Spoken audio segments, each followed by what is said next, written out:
Hello guys, and welcome to this video in which I'm going to be talking about my prep notes for the first round of assessments for semester 2.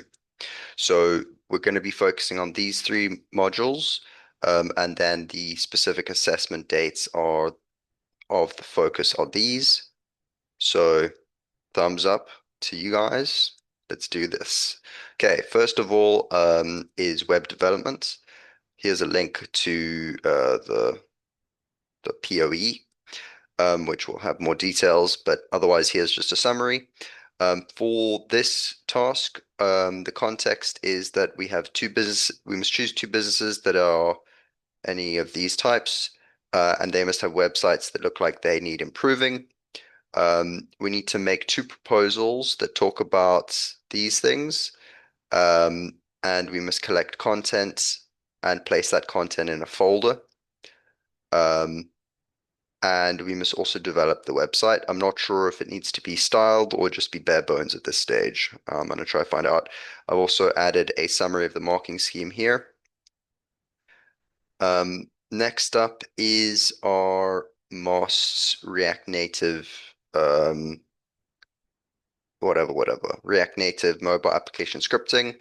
The context for this is a private chef wants a digital menu for his customers that he can update on a regular basis.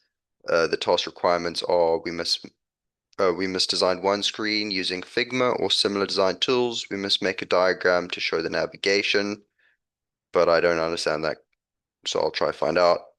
Because we only have one page, so having navigation doesn't make sense. Sorry, just going back here, the design must also sh must show a menu listing and have the ability to filter by category.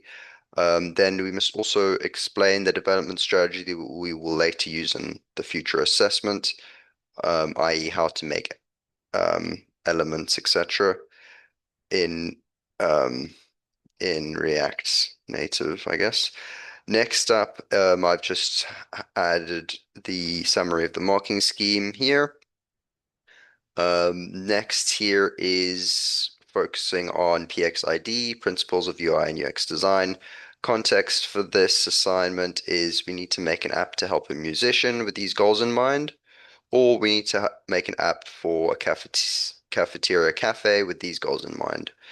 So then the task requirements are we need to make a report that defines the business goals, shows one persona, and shows a requirements table. And here is the summary of the marking scheme. And that's that. I have some questions for the lecturer that I made just while making this, but otherwise that's all good. Thanks for watching, guys, and good luck.